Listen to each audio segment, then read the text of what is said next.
you lose audio?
Well, I'm very glad to see a full house and an overflow crowd on a very important day about a very important subject. I appreciate everybody gathering here. I want to start by acknowledging and thanking our FAA Acting Administrator, Billy Nolan, for your tremendous work.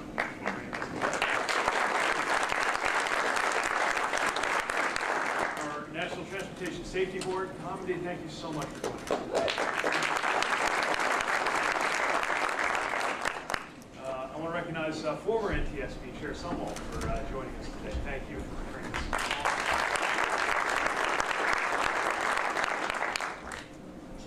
All right. And I want to thank everybody who's here and participating across the public sector, industry, labor, all of our stakeholders, because we are dedicated to the common goal that is bringing us together at this summit, which is, of course, strengthening safety. America has the safest, most complex system in the world because of the work you all do and because of the standards we all hold ourselves to. We never settle, and when we see an issue, we move swiftly, and we find ways to move together. That's why we've asked everybody to come here today. And while the data are clear that U.S. aviation remains an exceptionally safe mode of travel, whether you compare it to other modes, whether you compare it to other places, or whether you compare it to other times in our own history, we take nothing for granted. And we are particularly concerned because we have seen an uptick in serious close calls that we must address together. Initial information suggests that more mistakes than usual are happening across the system, on runways, at gates when planes are pushing back, in control towers, and on flight decks. So today is about the entire system, which means it's about all of us. This is a key priority for the FAA, for the entire department, and for the Biden-Harris administration. I know it is for everybody who is gathered here. And that's why we're not going to rest easy with past success. We're going to consistently look for ways to enhance safety, including efforts that we already have underway, like rolling out the ASDEX taxiway arrival prediction features, modernizing airport infrastructure, moving forward with airport safety management system rules, and more. I don't need to tell anyone here why all of this matters so much. The compelling advocacy of families like those who lost loved ones in 2009 on Continental Flight 3407, in 2018 on Lion Air Flight 610, and 2019 on Ethiopian Airlines Flight 302 must remind us of what is at stake and continue to guide our critical safety mission. As we look at the recent incidents of the last year or so, and as NTSB and FAA continue to investigate, we can't wait for the next catastrophic event to seek the warning signs of today, fully determine the contributing factors, and swiftly address them. We're staying vigilant because we know that as long as technology and people and society continue to change, which is to say, in perpetuity, we need our safety systems and our safety culture to evolve and adapt to those changes. And as you're all taking on this important assignment, I hope that you'll remember our predecessors who came together to overhaul and enhance aviation safety culture and systems in the late 1990s. By the very nature of safety, we will never know the names of all the people who are going about their lives today because of accidents and crashes that did not happen, thanks to aviation leaders who knew that the safety record of their day was not good enough. And of course, those who did that work before today were working from a very different starting point. But if we do our work in our time, we are going to reflect that same spirit of collaboration in service of a shared goal, which has been the foundation of this sector's safety record for decades. So today and in the weeks to come, we ask you to help us address a number of questions. What is showing in the data and what is missing in the data? What are the root causes of the incidents that we've seen? What's working well that we need to remember and continue, maintain, and reinforce? And at the same time, what are the new steps that need to be taken? What roles and responsibilities do we each have in making needed changes? As our aviation system evolves, are our current systems adequate for the most important part of the aviation system, which is our people, and what needs to be adapted or enhanced?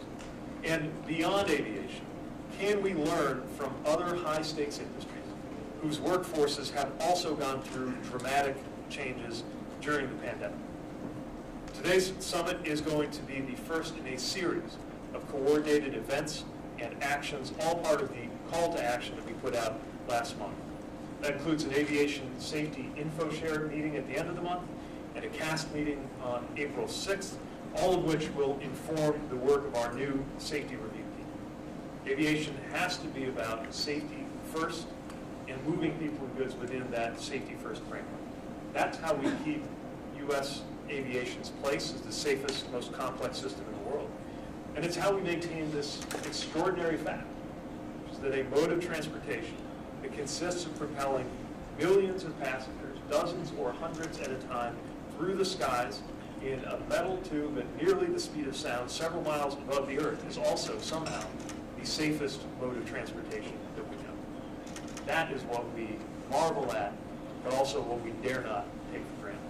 And that is our mission. I have no doubt that we will succeed in meeting that mission with your help. So I want to thank you for the active service that is convening here and everything we're going to do to follow up on it. And I look forward to engaging with you today, in the weeks and months. Thank you very much, and let's get to work.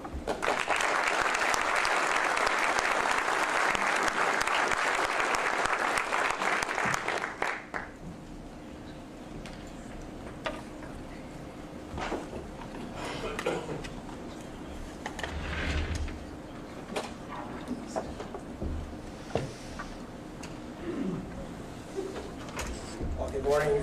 Thank you, Secretary Buttigieg, for not only for your interest, but for your leadership.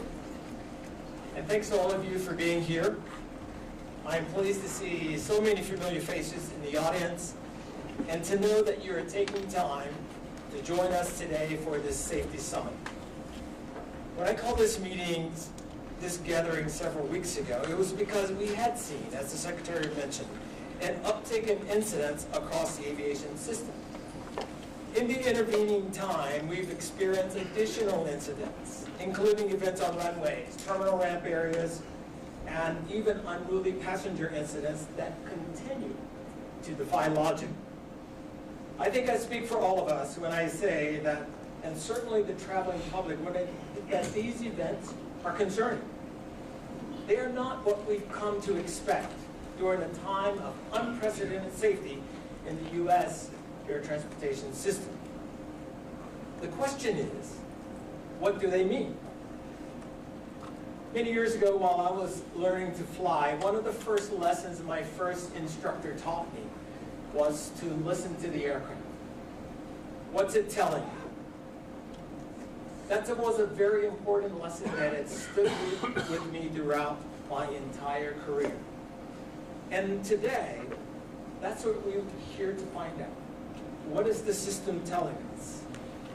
As a safety community, we must pay attention to the events of recent months and what the system is trying to tell us. I'm honored to be joined in this plenary session by former National Transportation Safety Board Chair Robert Zumwalt, who will help us facilitate a conversation among our panelists that I hope will help us frame our thinking.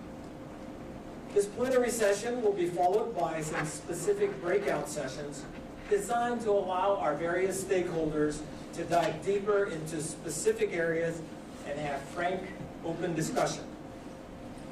One of the hallmarks of aviation and people who pursue a life in this industry is a willingness to question conventional wisdom and to always be looking to advance safety.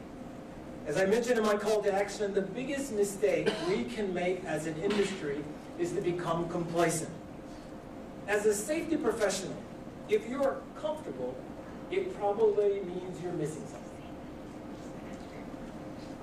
In that light, my colleagues at the FAA and I have brought all of us here together today. There's no question that aviation is amazingly safe, but vigilance can never take a day off. We must ask ourselves difficult questions and sometimes even uncomfortable ones, even when we are confident that our system is sound. For example, we recognize the desire to make maximum use of available runway and airspace capacity to keep the aviation system running smoothly and on time. In light of these recent close calls and the attention being focused on even the most routine of go-arounds, are we emphasizing efficiency over safety? How much of what we see can be attributed to the sudden resurgence in demand following the pandemic? Since 1997, the aviation industry has made enormous strides in improving safety under the guidance of the Commercial Aviation Safety Team, or CAST. As you know, the data sharing and voluntary safety reporting systems under the CAST umbrella enabled us to reduce the risk of a fatal accident by 95%.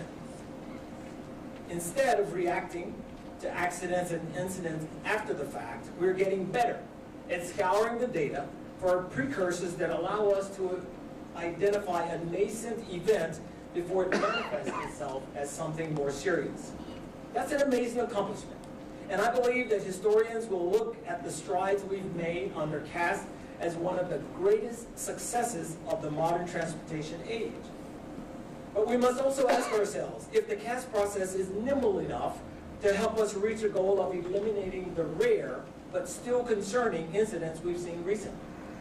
I want to say before we get started with our plenary panel that I appreciate the messages of support and the pledges of cooperation that I've gotten from many of you in this room today. America's aviation safety net is strong. Our goal, our obligation, is to sew those threads even tighter. I want to encourage you to come into these sessions with an open mind And as I mentioned in the call to action, I want to hear from our stakeholders about concrete, to echo the Secretary's message about concrete steps that we can take in the near and midterm to make the world's safest transportation system even safer. Before we get started, I want to take a moment and acknowledge our current Safety Board Chair, Chair Hamidi, who has joined us today. And I know, as we all know, the NTSB has taken its own independent look into many of these same issues. And we are appreciative of all the work that Chair Hamidi and her incredible team does. And so with that, I'd like to ask Chair Hamidi up to have a few words before we get started with our panel.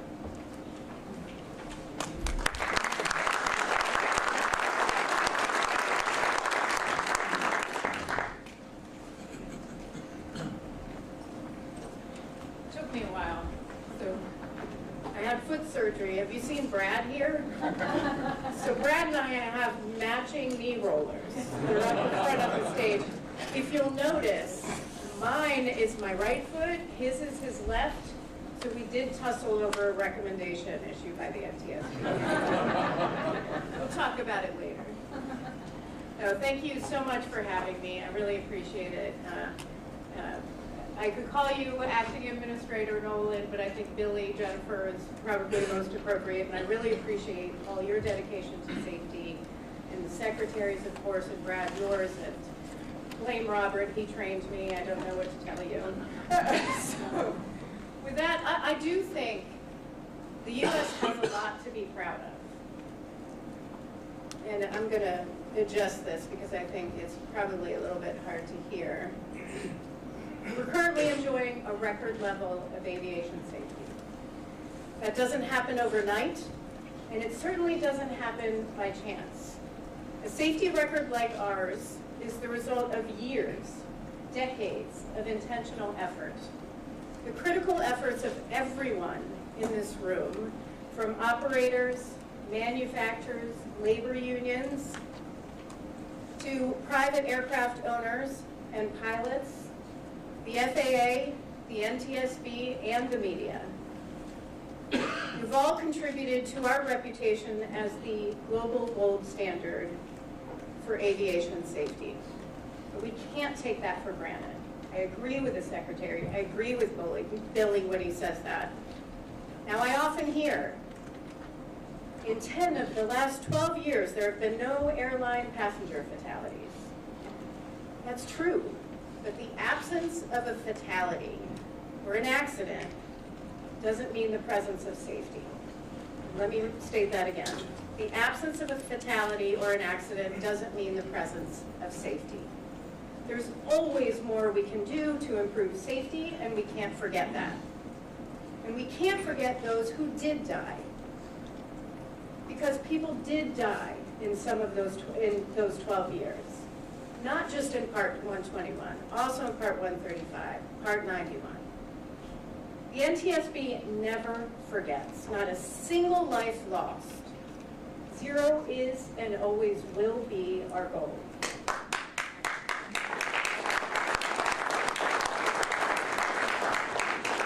And I know it's many of yours as well. In calling for this safety summit, I'll call it a call to action. Billy said, now is the time to stare into the data and ask hard questions.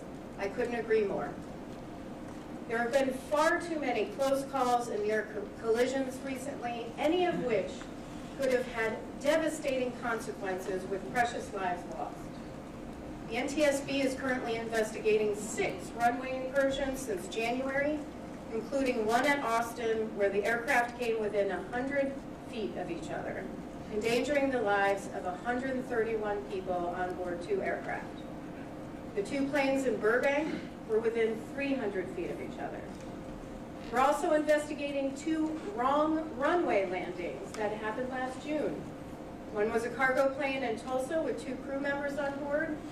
The other was a passenger flight in Pittsburgh where 174 people were at risk. And we're investigating 2 significant events that occurred in December on the same day, both in Hawaii. One was a severe turbulence incident that left 25 people injured. In the other, the aircraft came within several hundred feet of hitting the Pacific Ocean. These recent incidents must serve as a wake-up call for every single one of us before something more catastrophic occurs, before lives are lost. Too often, we've seen the federal government and industry act after an accident, after lives are lost, once the headlines are made. Congressman Obastar, who was my boss and a big champion for aviation safety, called that the tombstone mentality. Our entire mission at the NTSB is to prevent that next accident. In fact, that's why we look at incidents, which is especially important in this pivotal moment, and it is a pivotal moment. This is a real challenging time for the industry. The industry is ramping back up from the pandemic, during which a number of people, including my friends, were either retired or were laid off. A new workforce is coming in and needs to be appropriately, adequately trained. Some who were out during the pandemic also need retraining. And our airspace, already the most complex in the world, is about to get even more congested. Drones, advanced air mobility, even more commercial space launches and reentries. There's a question I'm often asked when I give speeches. What keeps me up at night? What keeps me up at night is the next family that I have to talk to when we go on scene to investigate an accident. It's that next family. It's also the investigators that I talk with on scene who say, we've seen this before. We've issued recommendations on this. They haven't been acted upon. Those recommendations could have prevented this. It's heartbreaking, and it's especially heartbreaking for our investigators when they see that. Now, the NTSB has issued 7 recommendations on runway collisions that have not been acted upon. One is 23 years old and still appropriate today on technology warning pilots of an impending collision. How many times are we going to have to issue the same recommendations over and over and over again? When we do, and sometimes we get the response that it costs too much. I'm very passionate about safety, so I'm going to ask you to think about this. What is too expensive? Think about your loved ones. Do they deserve a price tag? Your spouse, your children, your best friend, your mom, your dad. That's who we're talking about. Now, the NTSB held a forum in 2017 on runway incursions. The FAA, industry, and labor made wonderful presentations, with the FAA highlighting pilot deviation and ATC communications as key concerns. We came out of that forum with everyone calling for better data and implementation of technology that would prevent runway incursions like ASDX and ASSC. So where are we 6 years later? What's happened? We have the data. We have the data. We know that there are about roughly 1,500 to 1,700 runway incursions annually.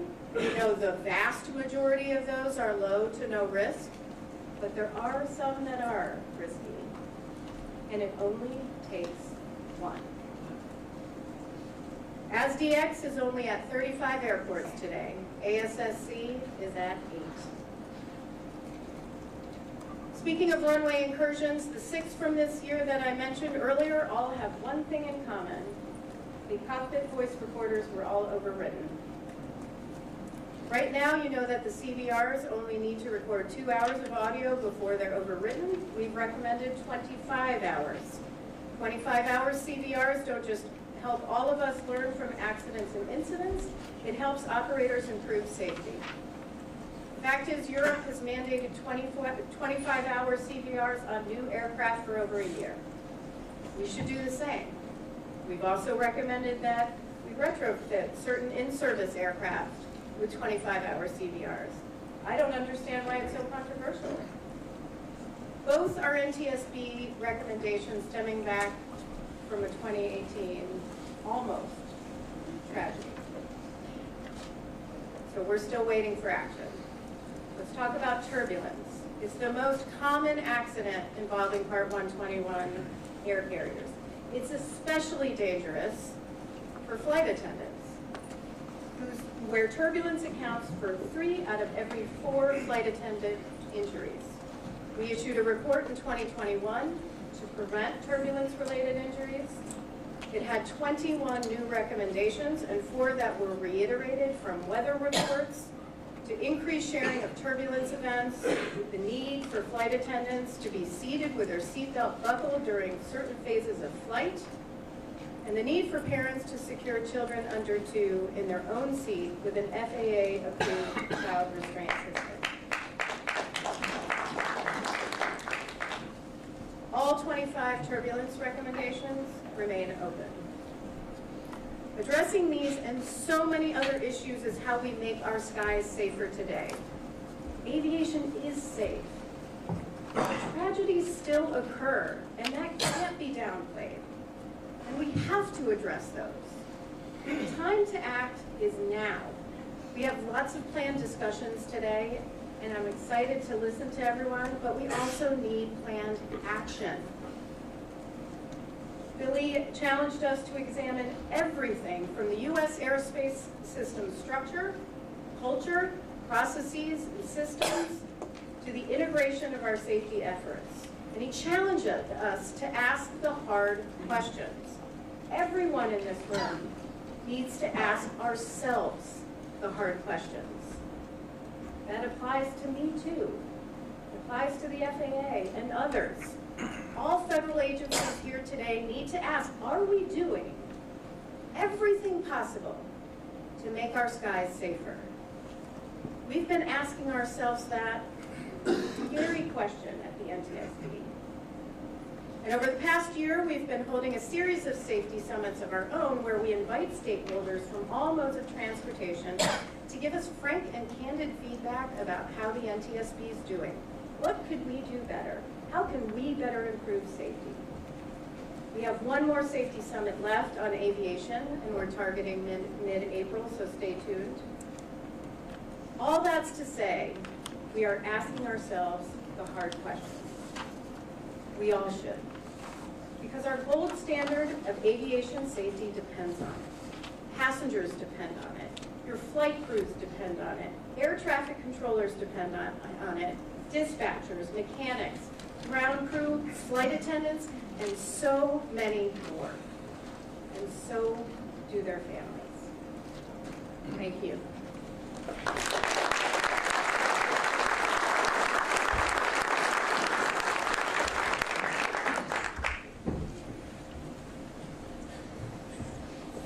Thank you, Chair Hamid, for those words and reminding us what's always at stake here. I want to say to the audience, to the flying public, that our system is indeed incredibly safe. If we were to pull down this graphic there and that was just a whiteboard, part of what you would see, if I were to throw 5 dots up there, you would certainly notice that. In the time we've been sitting here today, we have flown just over 3.2 million flights this year today. On any given day, we have 45,000 flights with 1.7 to 2.4 million people, nearly 1 billion enplanements per year. Our system is incredibly safe. But that is not by accident, pardon the pun. It is because we are willing to stare into everything that we see and say, is there something that we missed? And you look around this room and the set of stakeholders here, it is because we're all willing to continually ask ourselves the questions. So I really appreciate the chair's points there, and we're really looking forward to an engaged conversation. Before we get started, I want to just introduce our panel today for everyone, and before we invite them to the stage. First, we have Captain Jason Ambrosi.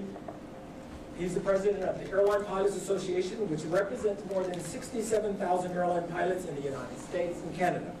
He's a qualified and current pilot flying the Boeing 767 International at Delta Airlines. Jason began his flying career as a regional pilot at Southeast Airlines, hired by Delta in 2000, just 18 months prior to 9/11. And he was among the many pilots who were furloughed after the attack. Captain Ambrosi is also an active general aviation pilot and a certified flight instructor for single and multi-engine aircraft, instrument and rotorcraft, and helicopters. Man, after Darren Hart, I fly the 764 helicopters for airplanes. So, welcome, Jason. Nick Callio is someone very familiar to the aviation world. Since he joined what was then the Air Transport Association in 2011, Nick has made indelible changes, not only on the organization he now leads, but on the industry he now represents. Prior to coming to the aviation industry, Nick had already led a distinguished career. I won't go through all of it, we'd be here all day. But among other things, he led the worldwide government affairs for Citigroup as part of their senior leadership team. Nick also served as the White House liaison to Congress under two presidents, George H.W. Bush and George W. Bush. Nick is a native of Cleveland, Ohio, and has received many honors and recognition. Thanks, Nick, for being here today. Tom Copley is president and CEO of American Association of Airport Executives.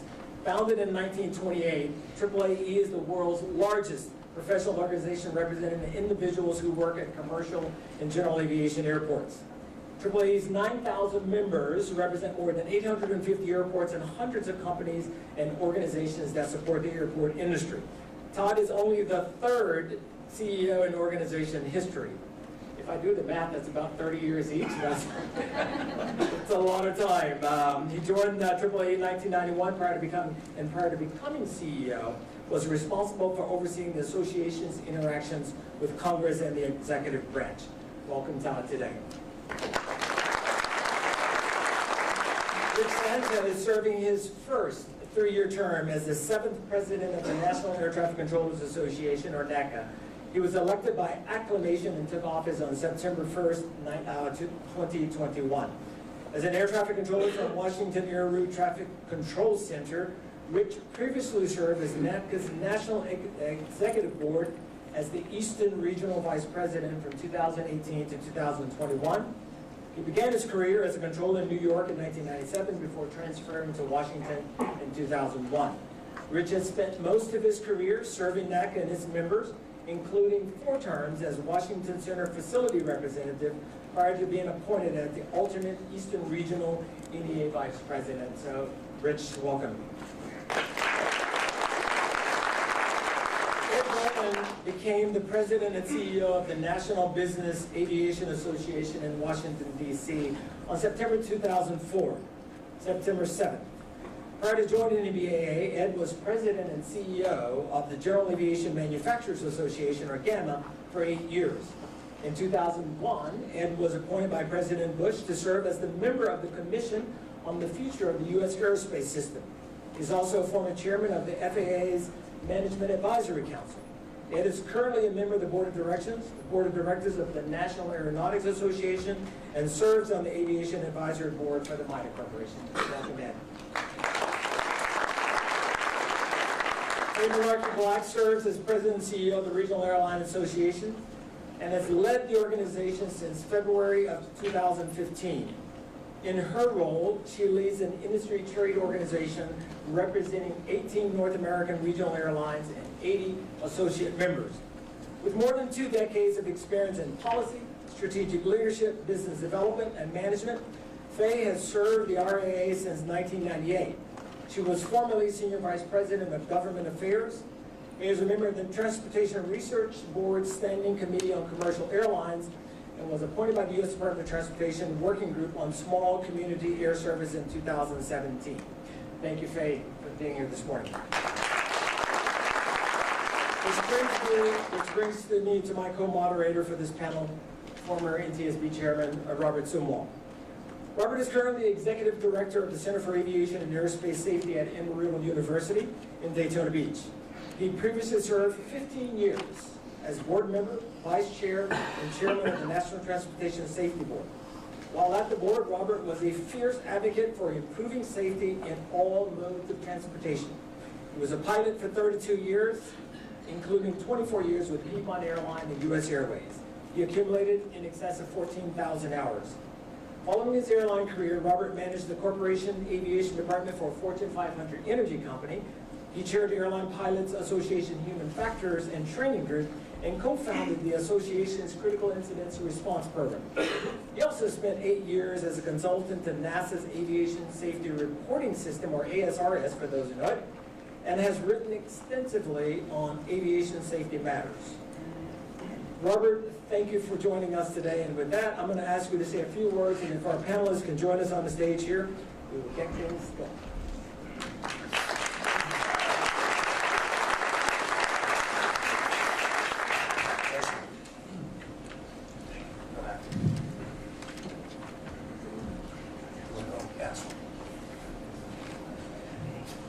Billy, thank you. I really did have some things to say, but frankly, it's all been said already. So anyway, great job, Jennifer. Secretary did a nice job. Did a good job. I look at what we're having here. I look at it as like the human body having a fever. It's something that's signaling us that something is not exactly right. And so I think we're here today to really listen as much as anything. So again, thank you for pulling all this together. So I'll start out with the questions, and I think the way we've got this set up is that really there are a couple of themes that we want to cover. The resilience of national airspace, the mitigating risk, and finally pressure on the system. So we'll start out with the theme of the resilience, but before we do that, I want to ask a question to everybody on the panel, and that is, basically, what the heck is going on out there? We've been having a recent spate of undesirable events. What are these events trying to tell us? So why don't we just go around, and we'll start with Nick, the airline's perspective. And we'll just go around, and then we'll hear from Rhonda has ordered these in a certain way. So I'll go along and with Rhonda's preferred order. But Nick, where's Rhonda? Rhonda has really done a great job of pulling this together, as well as your entire team. So Nick, from the airline perspective, what's going on out there? We're trying to figure out what is going on. First, I want to say thank you to Billy and the FAA for putting this on, and for everyone for being here. It's always great to go first. I thought you were going to ask me what kept me up at night. I was going to say something. Anyway, look, we're in a constant, we have the safest system in the world for a good reason. There's constant self-evaluation always going on. Our members look at operator data, aggregate data, and then incidents like that occurred. I don't want to speculate a lot on what's happening there because they're all under investigation, and we're all trying to determine what is going on. Is this a trend? Is this a pattern? And if so, what is it that we could find out to use as predictive tools to stop it? So that's partially why we're here today. I think the breakout sessions will probably get into that in a little more detail. Great, thanks. Faye, from the RAA perspective. I think I want to echo what Nick said, and I also, I'm incredibly admiring of the fact that we're all eager today. The last time we had a safety call to action was after a series of accidents, and today I give you all the credit because we're here after a series of incidents, and I think that shows us how far we've come on our journey. We all talk about this as safety is not a destination, it's a continuous journey, and we've made a lot of progress, but it also serves as a warning call that we can't allow ourselves to become complacent. I think a large part of the reason that our system is so safe today is that we don't guess. We wait for the data, and we all are waiting for the data, but we don't need the data to tell us that the system, as you said, Robert, the signals are blinking caution for us, and we do well to heed that. And so as we wait for those facts and the data to come out, I think we don't need to wait to redouble our standards of professionalism and professional standards across the industry and work together in partnership to see how we can continue to advance further. Thanks. So we've heard from the major carriers, we've heard from the regional carriers. We'd like to turn now to the airports. Todd? Thank you. I'd echo Nick's comments on thanking everybody for being here. Thank you, Mr. Administrator, for pulling this together.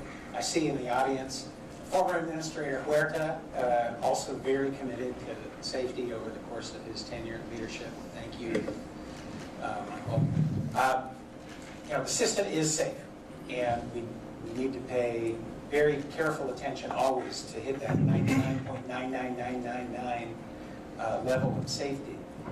One of the challenging things that I think we'll talk about a little later is this ramp up in the workforce, where we have lots of new entrant workers into the system, lots of folks who exited for a period of time and have come back, and all of those folks need training, either as first-time people in the system or folks who need that muscle memory to kick back in after a period of being away from the system.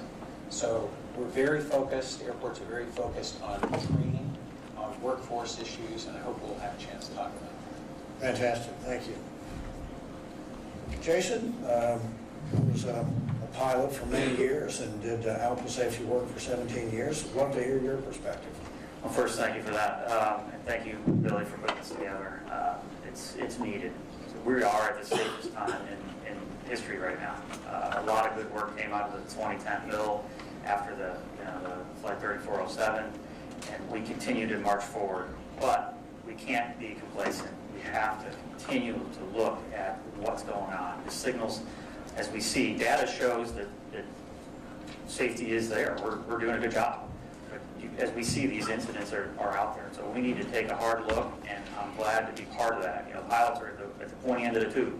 So we're there every day, and we see what's going on. So we're happy to engage in this. We hope this is not just a short-term thing, that we continue to do this, because in the post-COVID environment, there's just so much training. There's so many new people, as Todd said, that we all need to be stakeholders in this to work together. And I look forward to getting a more deep dive this afternoon in the breakout sessions.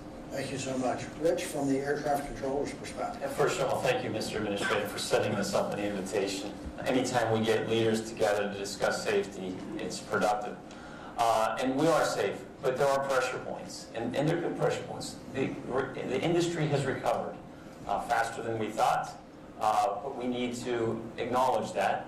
We have staffing and funding delays, I think system-wide, and being here to discuss those, it's the appropriate response, and I'm proud of it. Thanks. Ed, NBAA's perspective, business aviation. Yeah, well, once again, thanks to everyone. Billy often says that safety is our North Star, and having an opportunity to come together and focus on the North Star is a very worthy endeavor. I'm going to take just a second, Robert. We have a lot of people up here from the commercial aviation industry. Everybody knows that. They know military aviation. I'm blessed to be part of the general aviation community, which is effectively everything else. And it's a primary training ground for pilots and technicians. It's a primary area for new technology to be introduced. It's critical for our emergency response and access to airports and airspace. The industry that I represent, the association I represent, was founded 76 years ago. And it was founded with the understanding that for general aviation to grow and all of aviation to grow, we had to be safe and we had to be perceived to be safe. Today, we're trying to address both of those and enhance that state of the art. And I think, as Billy suggested in his opening remarks, complacency is our enemy and vigilance is our responsibility.